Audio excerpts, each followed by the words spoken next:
நடிகைகளுக்கு பாலியல் தொல்லை விவகாரத்தில் நடிகை விசித்ரா தந்தி டிவிக்கு தொலைபேசி மூலமாக அளித்த பேட்டியை தற்போது பார்க்கலாம். எனக்கு நடந்திருக்கா இல்ல எனக்கு நடந்ததுக்கு அதுக்கு என்ன ரீசன், அது யாரு பேரு சொல்றதுக்கான ஒரு இது இன்டென்ஷன் எனக்கு இல்லவே இல்லை. இங்க இந்த மாதிரி ஒரு பிரச்சனைகள் பத்தி பேசுறதுக்கு, தைரியமா பேசுறதுக்கு ஒரு சில நடிகைகள் தான் இருக்காங்க. பாக்கி எல்லா நடிகைகளும் உண்மையிலேயே அவங்களுக்கு ஏதோ ஒரு ஃபியர், ஏதோ ஒரு விஷயங்கள் அவங்கள தடுக்குது. சோ அவங்கள நம்ம போர்ஸ் பண்ண முடியாது. இங்க பேசுறதுக்கு ஒரு சில நடிகைகளுக்கு துணிச்சலோட பேசுறாங்க வெளியில. இதுக்கான கான்சிக்வன்சஸ் நம்ம ஃபேஸ் பண்றோம் இல்லைங்களா? சோ நம்ம இது எதுக்காக நம்ம பேசுறோம்னா, இனி வரும் காலகட்டத்துல இந்த மாதிரி ஏதாவது ஒரு இஷ்யூஸ் ஒர்க் பிளேஸ்ல வந்தா அதுக்கு ஒரு ஒரு ஏதாவது ஒரு வகையில அதை தடுக்கணும் அப்படிங்கறது மட்டும்தான்.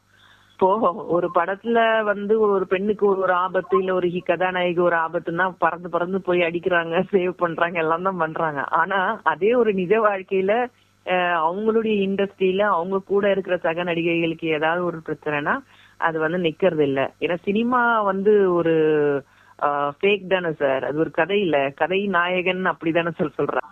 அது கதாநாயகன்ற அந்த ஒர்க் முடிச்சதுக்கு அப்புறம் அவங்க நார்மல் பர்சன் ஆயிடுறாங்க. நார்மல் பர்சனா இருக்கும்போது அவங்க ஒரு விஷயத்த பத்தி, ஒரு அநீதியை பத்தியோ, இல்ல ஒரு இண்டஸ்ட்ரியில் நடக்கக்கூடிய ஒரு சில விஷயங்கள், முக்கியமா இந்த மாதிரி பெண்களுக்கு எதிராக நடக்கக்கூடிய சில விஷயங்களை பத்தி பேசுறதுக்கு ஒரு சில நடிகர்களுக்கு தான் அதுக்கான அந்த துணிச்சல் இருக்குது. மெயின்லி பிலிம் இண்டஸ்ட்ரியில அது மெயினா ஒரு கதாநாயகிக்கு மட்டும்தான் இந்த பிரச்சனை நடக்குது அப்படின்னு எல்லாம் சொல்லக்கூடாது. நிறைய செக்டர்ஸ் இருக்குது.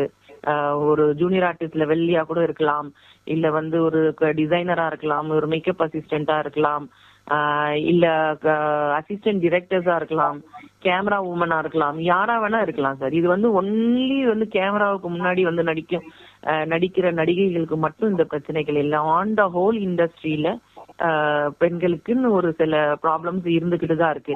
இந்த ஹராஸ்மெண்ட் கீழ்நிலையிலும் இருக்குது. சோ அதனால அது ஆன் த ஹோல் பிலிம் இண்டஸ்ட்ரியில உள்ள பெண்கள் அப்படின்னு தான் நம்ம பேசுறோம். இண்டிவிஜுவலா ஒன்லி கதாநாயகிகளுக்கு மட்டும்தான் அப்படின்னு. இப்ப சொல்ல போனா இப்ப விஷால் அவர்கள் ஒரு வார்த்தை சொன்னார். அது மாதிரி அவங்க எல்லாரும் பவுன்சர்ஸ் வச்சுக்கிறாங்க அப்படின்னு சொன்னாரு இல்லைங்களா? அப்போ அவர் தமன்னா, நயன்தாரா, ரஷ்மிகா மந்தனா, இந்த மாதிரி மெயின் லீட் ஹீரோயின்ஸ் மட்டும்தான் அவருடைய தலையில அவருடைய இதுல இருக்கு. அதுக்கு கீழே எவ்வளவு பேர் இருக்காங்க சார்? இந்த மெயின் நடிகைகளுக்கு கொடுக்கற பேமெண்ட் என்ன? அப்போ அவங்க கூட 4 பவுன்சர்ஸ் வச்சுக்கிறாங்க. பாக்கி இருக்கிற நடிகைகளுக்கு என்ன பாதுகாப்பு? சரி, அப்படியே இவரும் ப்ரொடியூசரா இருந்திருக்காங்க, நடிகரா இருந்திருக்கிறாரு. சோ பாக்கி நடிகைகளுக்கு ஏதாவது ஒரு பிரச்சனைனா என்ன பவுன்சர்ஸ் வைக்க போறாங்களா கம்பெனில? அவர் அந்த நிலையிலேருந்தே அவர் இறங்கி யோசிக்கவே இல்லைங்கிறப்போ இப்ப அவர்கிட்ட ஒரு பிரச்சனையை எடுத்துக்கிட்டு எப்படி போக முடியும்?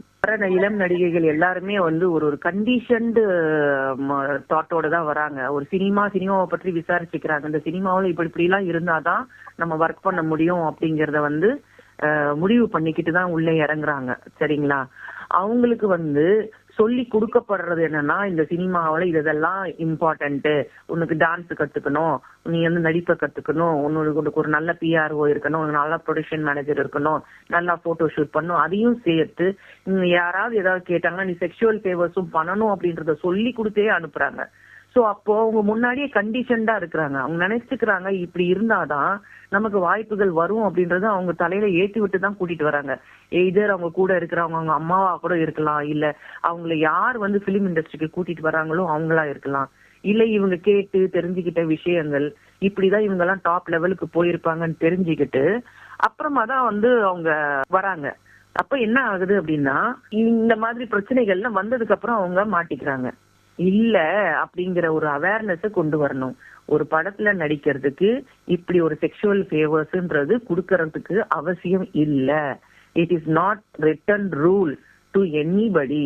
Neither the producer, directors or actors or the actresses need to do sexual favors for any kind of work in film industry. அப்படிங்கறத ஒரு அவேர்னஸ் கொண்டு வரணும். இப்போ அரசியல்வாதிகள் எத்தனையோ கட்சிகள் இருக்கு, இவங்க எல்லாரும் என்னென்னவோ வாக்குறுதிகள் கொடுக்கறாங்க, இதெல்லாம் இருக்கு.